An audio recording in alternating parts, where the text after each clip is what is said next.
Hey chillers, welcome to this week's episode. Now I know what you're thinking. A lot of things are different. First off, I am missing my partner in crime. Christina had to go on a last minute traveling trip. So I am handling this week's video, which is a little bit weird without her, I have to say, but I'm still so excited to talk to you guys. I mean, these week's episodes were unreal. Also, I'm filming in my house, so there's not nearly as interesting of a background. We just got this white backdrop here, but even still, the details are gonna be juicy, and this is gonna be a fun time. I wanna remind you, before we get into things, to tell me your thoughts down below. Okay, now, you guys, I have so much happens in The Bachelorette, and I want to make sure that I cover everything. I want to start by saying, I feel like as much drama as Chad brings, we're really getting to see all the other guys' character. It's about how the guys respond to this really aggressive guy that's very clearly in the wrong, the way they approach him, the way they deal with the stress, and the way that they are with JoJo. Alright, so now that that's out of the way, the one-on-one with Chase. There's always those stereotypical dates on The Bachelor and Bachelorette where they're always more physical than would ever really happen on a first date, but they do it because it's good television. And the fact that he got picked for this, I was like super surprised, because I was expecting him to be incredibly awkward, and he wasn't. He trooped it out. He was a good sport. The whole time, I was like bracing myself for it to get bad. And even though there were those funny moments, like that insane yelling yoga, who even knows what that was? And that moment where they were really close and JoJo and him had that intimate moment, I mean, the chemistry was undeniable. So Chase isn't really high up on my list. I know that Christina still is in the meh place with him, but for me, he definitely grew on me with that one-on-one. Okay, so the first group date, which, just to remind you guys, the part 1 first group date was the really very interesting stage sex conversation show. I mean, it was interesting. I'll give it that. So I get it. It's juicy. It's interesting. But before they even went on the date, Chad did something that's pretty quintessential. There's always people in the house that say, I don't want to go on the group date. Okay, I understand that it's difficult when you have feelings for somebody or you're interested to not want to have to see them with other people. Totally understandable.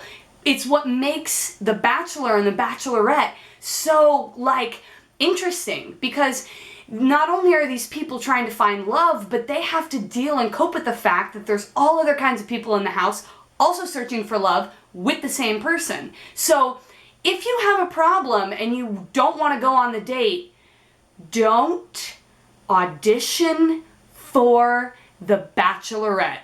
You guys, it's really that simple. Can I get an amen? Amen.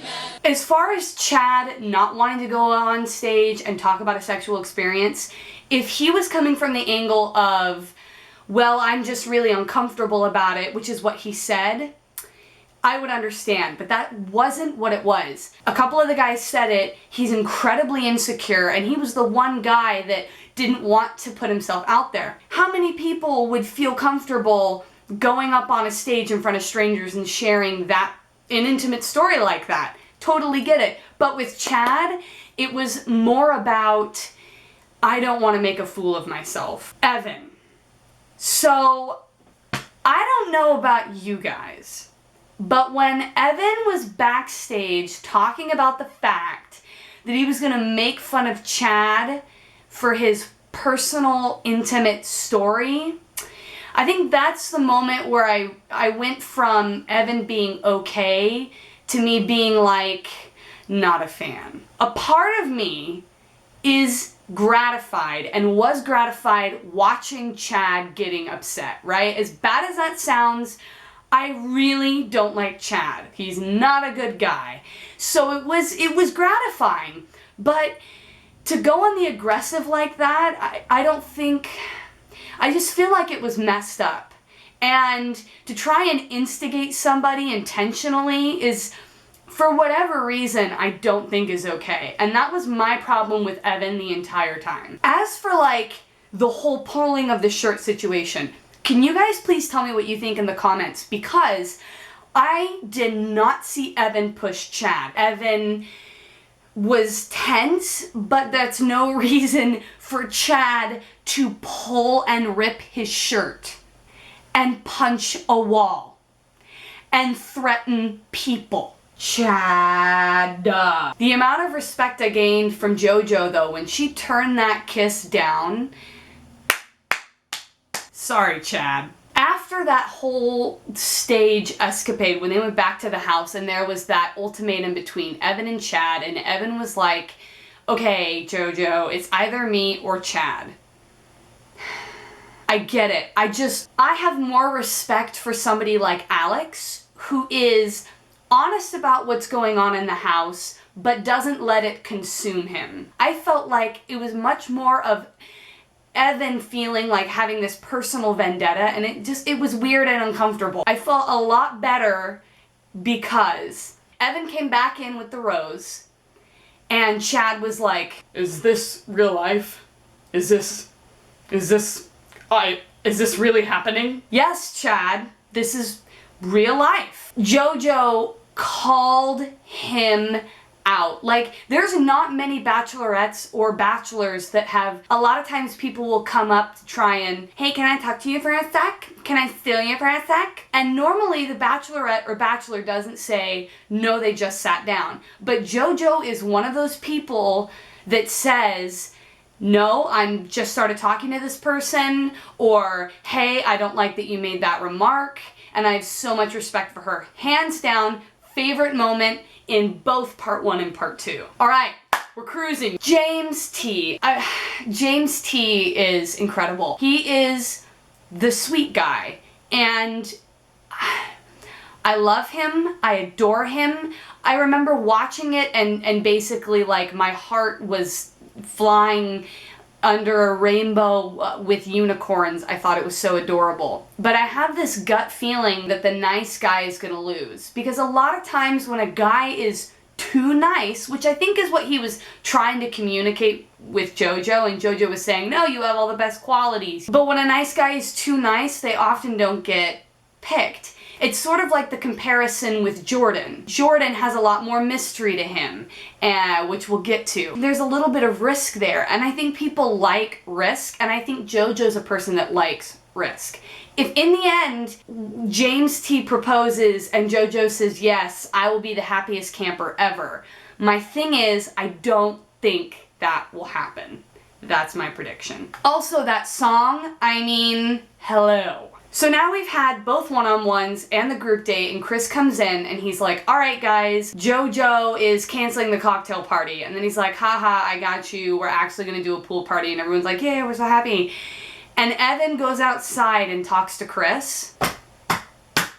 Evan. Chris Harrison is the host of the show. There is nothing Chris Harrison doesn't know about. Here's Chris Harrison like pretending that he didn't already know. Oh, okay. And what else did he do? Because of course he can't be like, dude, I already know that. I am the frickin' show. I'm Chris Harrison. That was really funny. Insert before we cover part 2. Let's talk about Jordan.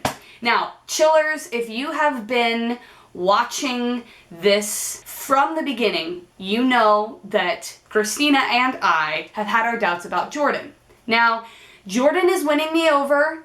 I feel like I have misjudged him. During the show, when JoJo was like, you make me nervous, there's something about you, I was sitting there like, that's exactly what I thought. Like, yes, hallelujah. Like, there's something about Jordan that has this element of it's too good to be true, and I think that's what I was sensing as well. Even as awesome as Jordan is, I think there's still an unknown there. And I don't think we fully uncovered kind of what's going on. Like Luke, you know, we kind of got to know a little bit more of why he is the way that he is. We've still got some stuff with Jordan. And I think there's a lot to be said that JoJo's instincts are afraid. I saw him and got nervous, you know, and Christina even saw it. So we'll see how it plays out. I am a Jordan fan. I'm just nervous. I'm right there with you, JoJo. I want to give kudos to Derek. Derek has handled Chad, I would say, the best. He's so mature. He's so gracious. He's so kind. He also doesn't hide from the truth. I am now a pretty big Derek fan. Also, he looks like Jim from The Office. Can we do a side-by-side comparison? Weird, right? Okay, so the rose ceremony happens and she calls Chad. She gives him a rose. Now, I had two thoughts when this happened. My first thought was, oh, producers. My second thought was, does JoJo give the benefit of the doubt? I think it was for both of those reasons. It was the producers saying, hey, we have the perfect opportunity for a 2-on-1. They would be insane not to grab Alex and Chad for that 2-on-1. But also, I think it was honest. JoJo clearly did want to give Chad a second chance. Lukerson. Luke that got that one-on-one date. I think one of the biggest things, she called him a GQ model. I need some help, okay? I need some help. I don't play for that team. I maybe don't have the best judgment. Is Luke attractive? Because I swear he's not that good looking. I don't understand. He has a weird face. Does he not have, am I being mean? Okay, you know what? I'm starting to be mean. I'm being a little bit mean, but I'm just curious. I think because she's so attracted to him and I don't see the appeal. But with all that aside, him opening about being in the military and losing a friend, I sympathized. I could see why he's more reserved, and I think there's something to be said for him being vulnerable. He's just meh to me. I'm not impressed with you yet. Luke, do something to wow me, not JoJo. The group date in part 2, which was the whole football escapade, which was freaking awesome. Like, everybody was in pretty good spirits. They were competitive, but it wasn't like they were really taking out hatred on each other, which was refreshing with Chad out of the picture. And so many people surprised me. For example, Wells. What? Evan? I'm so confused. They're like smaller guys, but they did really well. The fact that James T stuck in it even when he should have had stitches, power to you there. Glad that team won. I'm really glad. Like, those were the guys that I think needed more time with her. We're getting to the close here. We are getting to the infamous 2-on-1, which is Chad and Alex and JoJo. Now, the 2-on-1s are usually the most surprising. A lot of times people go home that you don't think will go home, and it's really a 50-50 shot. And I was getting nervous by Alex's confidence. Like, he was way too sure. And I was like, dude, I hope you have a game plan to get rid of this guy, like a responsible game plan, because if he comes back, so help me. But he did. The best thing that he could have done, he did, which is give JoJo specific things that he's done. Not say, Chad's a big douche and nobody in the house likes him. That still gives room for JoJo to say, well, they're misinterpreting Chad. What he did was give direct quotes, and you can't argue with that. Like, you can't get around, I'm gonna come find you after the show, go to your house and beat you up. You can't run from that. It was also revealed that JoJo did want to give Chad a second chance. I have a lot of respect for JoJo for not just tossing somebody aside, as awful as Chad is.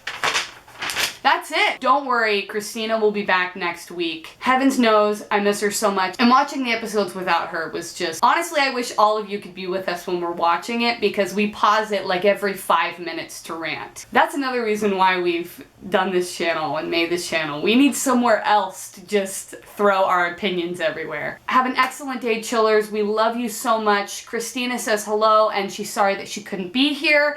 And from me to you, you are the best. Mwah.